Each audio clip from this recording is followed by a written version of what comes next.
అమరావతిలోని 13 సంస్థలకు ఏపీ సర్కార్ షాక్ ఇచ్చింది. గతంలో కేటాయించిన భూములను రద్దు చేస్తూ కేబినెట్ సబ్ కమిటీ నిర్ణయించింది.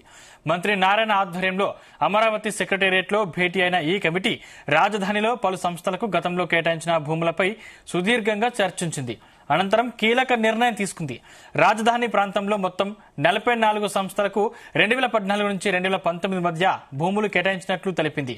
అయితే వీటిలో 31 సంస్థలకు భూ కేటాయింపులను కొనసాగిస్తున్నట్టు స్పష్టం చేసింది.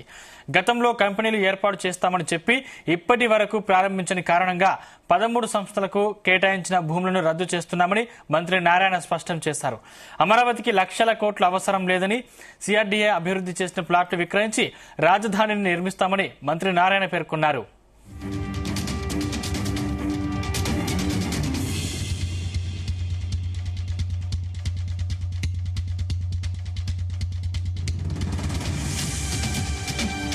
అమరావతి క్యాపిటల్ సిటీలో ల్యాండ్స్ అలాట్ విషయం యాక్చువల్గా కూర్చొని డిస్కస్ చేయడం జరిగింది. దీని మీద తీసుకున్న నిర్ణయాల్లో అంతకుముందు ఏదైతే 131 మందికి అలాట్ చేస్తున్నారో వాటిలో ఒక 31 యాజ్ ఇట్ ఈస్గా కంటిన్యూ చేసేటట్టుగాను, తర్వాత ఒక 2కి వచ్చి యాక్చువల్గా లొకేషన్ చేంజ్ చేసేటట్టుగాను, ఒక 16కి లొకేషన్ చేంజ్ చేస్తూ ఎక్స్టెంట్ కూడా మార్చేటట్టుగాను, ఒక 13 క్యాన్సిలేషన్కి యాక్చువల్గా ప్రపోజ్ చేశారు. ఆ విధంగా యాక్చువల్గా డిసైడ్ చేయడం జరిగింది. ఈ యొక్క క్యాపిటల్ సిటీ మీకు అందరికీ తెలిసిందే. 2014-19లో ఇక్కడ రైతులు 34,000 ఎకరాలు 58 రోజులు ఇవ్వటం, రాజధాని ఇక్కడే కడతానని చెప్పడంతో వెంటనే ప్రభుత్వం రాగానే యాక్చువల్గా దాని మీద దృష్టి సాధించి అనేక లీగల్ ఇష్యూస్ ఉంటాయి. ఆ లీగల్ ఇష్యూస్ అన్ని ఓవర్కమ్ కావడానికి మాకు దాదాపు 8 నెలలు పట్టింది. అనేక లీగల్ ఇష్యూస్ అవన్నీ ఓవర్కమ్ అయ్యి ఇప్పుడు టెండర్లు దాదాపు 48,000 కోట్ల రూపాయలకి టెండర్స్ పిలిచి అవన్నీ ఓపెన్ చేసాం. వాళ్ళందరూ కూడా యాక్చువల్గా ఒక 2 డేస్లో అగ్రిమెంట్ చేసుకుంటున్నారు. వెంటనే వాళ్ళందరూ స్టార్ట్ చేయబోతున్నారు.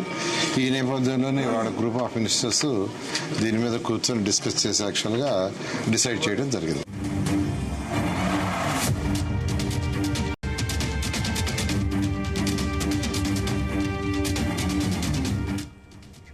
అమరావతిలోని 13 సంస్థలకు ఏపీ సర్కార్ షాక్ ఇచ్చింది. గతంలో కేటాయించిన భూములను రద్దు చేస్తూ కేబినెట్ సబ్ కమిటీ నిర్ణయించింది. రైట్, ఇదే అంశానికి సంబంధించిన మరింత పూర్తి సమాచారం మా ప్రతినిధి నాగేశ్వరరావు అందిస్తారు. నాగేశ్వరరావు, ఆంధ్రప్రదేశ్ రాష్ట్రంలో రాజధాని ప్రాంతంలో అభివృద్ధి కోసం కేటాయించిన సంస్థలకి సంబంధించిన భూములు రద్దు చేసి కూడా రాష్ట్ర కేబినెట్ నిర్ణయం తీసుకోవడం ఒక్కసారిగా సంచలనంగా మారింది. ఇదే యొక్క సంస్థలకి సంస్థలకి ఆ భూమి కేటాయించిన సమయంలో పెద్ద ఎత్తున కూడా విమర్శలు వచ్చాయి. అలాగే సంస్థలు కేటాయించిన ఆ సంస్థలకి భూమి కేటాయించిన ఆ నేపథ్యంలో వారు అంతగా పని చేయటం లేదు, ప్రజలకు ఉపయోగపడట్లేదు కూడా పెద్ద ఎత్తున వాళ్ళ మీద విమర్శలు వచ్చిన నేపథ్యం.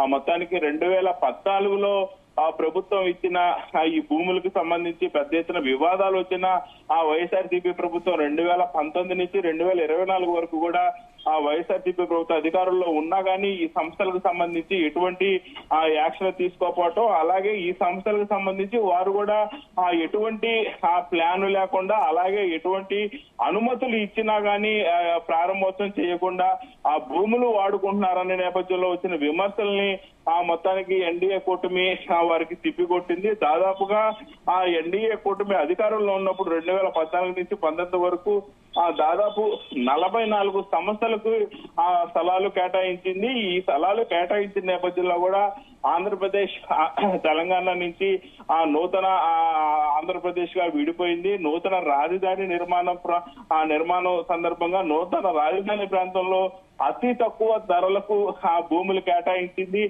పెద్ద మొత్తంలో కూడా స్థలాలు ఎకరాలు ఆ సంస్థలు కేటాయించిన నేపథ్యం వెరసి చూసుకుంటే దాదాపుగా అమరావతిలో 13 సంస్థలకు భిక్షాకు తగిలిందని చెప్పుకోవచ్చు. భూ కేటాయింపులు రద్దు చేస్తూ కూడా రాష్ట్ర కేబినెట్ నిర్ణయం తీసుకుంది. ఈ నిర్ణయంతో ఒక్కసారిగా 13 సంస్థలు కూడా అవాక్కైపోయిన పరిస్థితి ఉంది.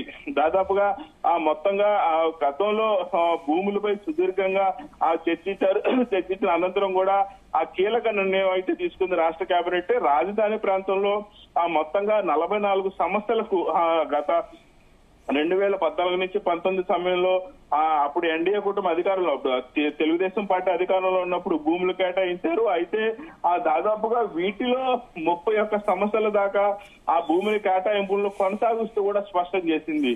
దాదాపు ప్రధాన విద్యా సంస్థలు కానీ, అలాగే కొంతమేరకు ఫ్యాక్టరీలు కానీ, అలాగే ఏదైతే ఆ వ్యవసాయ ఉత్పత్తులకు సంబంధించింది కానీ మొత్తంగా కొన్ని భూములు అయితే యథాస్థితిగా కొనసాగుతున్నాయి. అయితే ముఖ్యంగా నారాయణ మీడియాతో మాట్లాడుతూ అమరావతిలో నిర్మాణాలు చేపట్టాలని ఆసక్తి ఉన్న ప్రతి ఒక్కరు కూడా భూములు కేటాయిస్తాం రమ్మంటూ కూడా ఆంధ్రప్రదేశ్ ప్రభుత్వం పిలుపునిస్తుందని కూడా పునరుద్ధరణ శాఖ మంత్రి నారాయణ పిలుపునిచ్చిన పరిస్థితి అయితే ఉంది సందీప్. Thank you Nageswararao.